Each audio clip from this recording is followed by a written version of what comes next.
what you're saying about the poll question. The leader, Barnes, is better. All right. You've also, let's see, what's next? Pearl brings baggage. Then you've got Barnes can't win the big one. Then the last one there is Pearl is much better. So the Bruce Pearl fans aren't out tonight. I wonder if he had won yesterday, if they would have been. If that would have if they'd have been here. Yeah. Bruce. I saw you and Will yesterday on the Saturday kickoff, and I thought you asked a great question about what the reaction was this past week. It was almost sympathetic. It wasn't just shaking at the guardrails trying to say, where's our Final Four? It was almost like, dang it.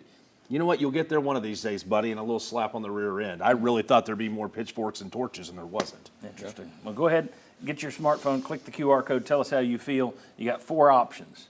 Let us know which one best meets your needs. All right. Last season ended, and the word came out that Boo Carter wanted to play a little receiver.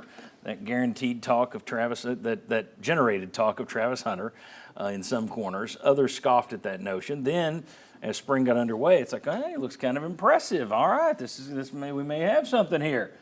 Ryan, we're a couple weeks in now. How's the Boo Carter experiment going? If you had to put money right now, it's going to be a big part of the offense, or it's going to be a 3-play package where he comes in and the defense says, hey, look, it's Boo Carter, and they cover it.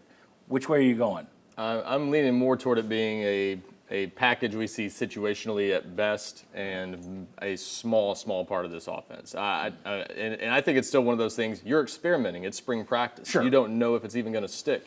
So I'm at the point of it's possible we don't even see it, but it's very possible that we see it and it's just something that he does 6 or 8 plays a game. But the idea is that he's going to be playing 15, 20 plays at slot every game. Yeah. That's out the window. That seems unlikely to me. You've got other guys that can play in the slot. I mean, you got Braylon Staley. You got freshmen coming in behind him that you might want to get on the field. And we still don't know if they're going to go to the transfer portal after this spring too. As a big wild card in this. If they get someone really good at receiver, that makes the path to him playing there a lot even more complicated. So I'm betting against it being a huge part of the offense. So what you're telling me is that all the people out there counting on Boo Carter, you're just taking a big bucket of cold water. Well, there's this, though. If he's in there for 6 or 8 plays and you give him the ball on 3 of those and he actually does something with it, that's not nothing. It's just It's just not going to be something that you work him all the time. Is it going to be 6 to 8 plays a game or 6 to 8 plays this year? Yeah. That's 6 to 8 touches this year on offense. That would be my question. How much is it going to be used? 5 scholarship wide receivers right now? 6 right now. 6? And 3 of those guys are newcomers, though, and he doesn't. Yeah. And Heupel does not like to play newcomers. If you get him on the field, so somebody goes decoy, whatever, 5 to 6 plays a game, I'm not going to hate it that much. But what's realistic, I think, is very fair. What's realistic? I'm just trying to. We're keeping it real, as the Dave Chappelle show used to do. Thoughts on Boo Carter? Well, this sounds about like what you expected. Yeah, and last year I thought he looked so incredibly athletic. Yeah. I mean, he looked like, and I've said it before, he looked like the kind of guy that's playing at Georgia, playing at Ohio State. He looked like a guy playing at the big schools. So to me, Vol fans are if you don't have that guy on offense, I would use him more. I would wear him out. Yeah. I would want him to go home after the game and go straight to bed because he's so tired we use him so much. Now, I'm not over there watching practice. Don't know if he can catch all that well. I'm assuming he can. Don't know about his route running. But he was a really dynamic athlete. So why in the world would you not use that if you have him? I don't. It's almost like when you got 2 good running backs. Why don't you have a package where you get them both on the field at the same time? Yeah. Are you just so blinded by what you do that I can't come out of the box? Well, I agree with you. I mean, to me, this is why we're doing the segment, because if it just winds up, there's a guy every year where they come back and it's like, we've got a package for it. It used to be everybody, we got a Wildcat package for so-and-so, and you've always got these guys who we've got a package to use them at receiver, and it never turns into anything where anybody's scared of it.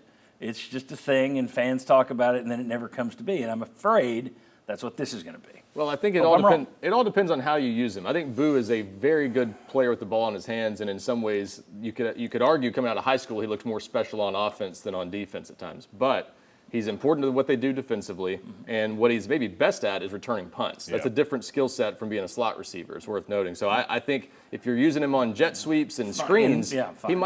he might not get a lot on those plays. So it's all about how are you using him in the most effective way possible? Are you getting the ball in space where he can really make big And plays? I just threw out slot as Yeah. just as an example. I wasn't meaning Oh, yeah. I'm not putting him in a position. I'm saying you're no, not but- going to see him out there for X amount of plays. But that's where he is. He's going to be in the slot if they play him most likely. And when you start looking around at other SEC campuses doing their spring and a lot of other college football programs, Travis Hunter has made this a problem for a lot of college programs across the sport. I'll transfer if you don't give me a chance to play both sides. This ain't just a Tennessee Boo Carter thing. This is a lot of programs in D1 college football. I go back to years ago, Eric Berry doing that, sprinkling that in a little bit on offense. Fans kind of clamoring for that because he was great at returning interceptions. It's a little bit different on offense. So I think he can do it. It's just a matter of, does he give you a lot more than what you get out of Braylon Staley or Well, someone? his brother Evan Berry was great with the ball in his Yeah. hands, and they never used him on offense. He wasn't, it wasn't like we're But protecting you, him but for our you heard defense. that they were going to Yeah. use him on Yeah. offense. Yeah. Instead, the most you get is like A.J. Johnson as a Wildcat quarterback. All right.